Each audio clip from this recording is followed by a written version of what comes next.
Disrupção e transformação digital, é claro que foram pautas aí para o HSM 2019. A gente pôde acompanhar num painel muito interessante, intermediado. Eu chamo ela da mãe da transformação digital no Brasil, que é a Marta Gabriel. Ela é realmente uma protagonista da transformação digital dentro das empresas. Ela sempre faz um trabalho de realmente transformar mindset com grandes executivos, com grandes empresas que ditam o tom também quando a gente fala de cultura corporativa.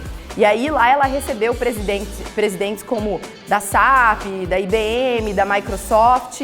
E nesse painel o que a gente percebeu é que a transformação digital é mesmo uma transformação humana. Um grande desafio para os RHs de todo o Brasil. Além da necessidade de trazer a transformação digital para a pauta governamental, porque o que elas mostraram?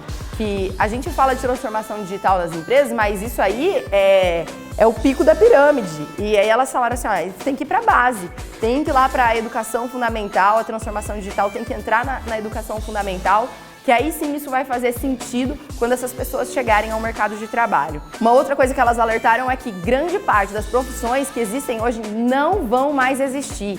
E assim, isso vai gerar um caos. Pode gerar um caos se não houver preparação do país e das empresas. Por quê? O desafio é preparar os jovens que serão ingressados neste mercado de trabalho, neste cenário que não está tão longe, e também recapacitar, se é assim que a gente pode dizer, as pessoas que já estão atuando no mercado de trabalho. Porque o que o ser humano encontra mesmo quer encontrar mesmo é sentido no que ele faz. Quando ele perceber que ele está sendo comparado com uma máquina, que o que ele faz, uma máquina faz, isso realmente vai gerar uma sensação de vazio, isso pode gerar transtornos psicológicos, isso precisa ser muito bem cuidado, muito bem avaliado, porque a gente está falando de saúde das emoções aí, né? Saúde dos sentimentos. E um outro alerta que elas trouxeram para isso é que os líderes precisam se posicionar, as empresas precisam urgentemente decidir quem vai fazer essa mudança, né? Será a própria empresa? A empresa vai contratar uma startup para fazer esse movimento, mas isso precisa ser criado logo dentro das empresas e alguém precisa encabeçar isso, alguém precisa ser responsável por isso. Quando a gente fala de gestão, é importante que esses gestores comecem a pensar em potencializar a capacitação aí que eles têm. Por quê? A cultura que é focada em repetição aí de tarefas, de processos, ela não vai mais fazer sentido nesse cenário.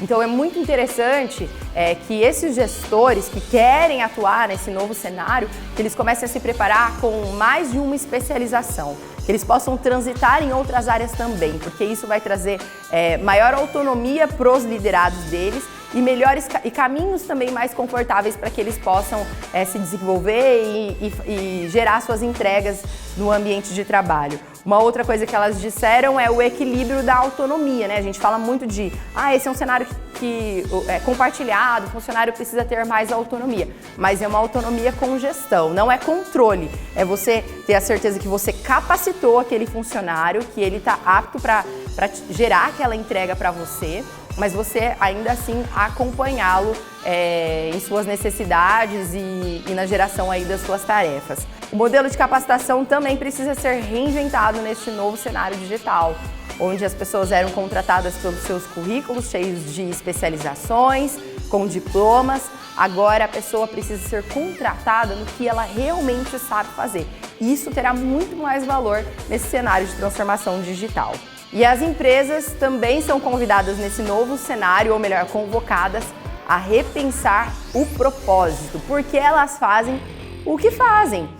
Quando ela fala disso, inclusive ela falou assim, olha, antes de você fazer qualquer mudança tecnológica dentro da sua empresa, primeiro reveja o seu propósito, né? O porquê da sua empresa fazer o que ela faz, se esse porquê precisa ser amplificado ou ser desconstruído para ser reconstruído, e faça a seguinte pergunta, né? Se é assim que a gente pode falar, nesse reestruturar da estratégia, a seguinte pergunta: qual é o problema que eu vou resolver? Quando você tiver essa pergunta muito clara, aí sim você começa as mudanças. E elas até sugeriram mudança das cadeiras, elas falaram que, inclusive, isso está sendo muito comum e feito de uma forma assim muito rápida dentro das empresas que acabaram de despertar para a transformação digital e para os benefícios da transformação digital.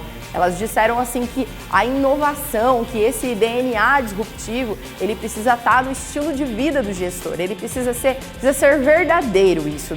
para acontecer dentro da empresa. Então, que os gestores que vão protagonizar tudo isso tenham essa transformação digital no seu modo de agir, nas suas atividades cotidianas e não somente na ponta da língua. E por último, elas finalizaram falando de alguns desafios para cruzar dessa fronteira. Então elas falaram que um dos desafios é entender e trabalhar com novas gerações enquanto funcionário para entender o novo consumidor, e isso será cada vez mais disruptivo.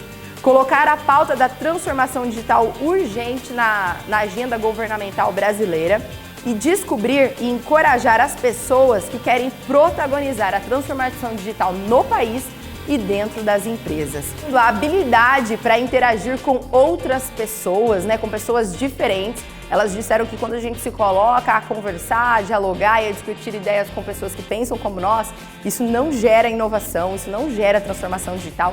Então precisa também essa disposição para colocar aí no grupo, colocar na equipe pessoas diferentes. Elas disseram que a transformação digital é uma questão de transformação humana, que vai exigir da liderança muita humildade para dizer eu não sei e expor a sua vulnerabilidade, inclusive para aprender com o próprio time.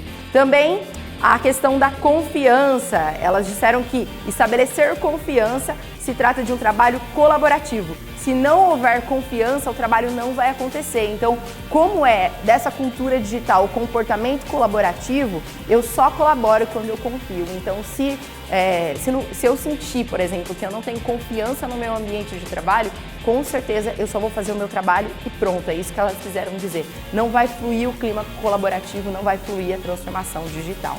E um último ponto que elas falaram é estar aberto para se desapegar da posição que se ocupa.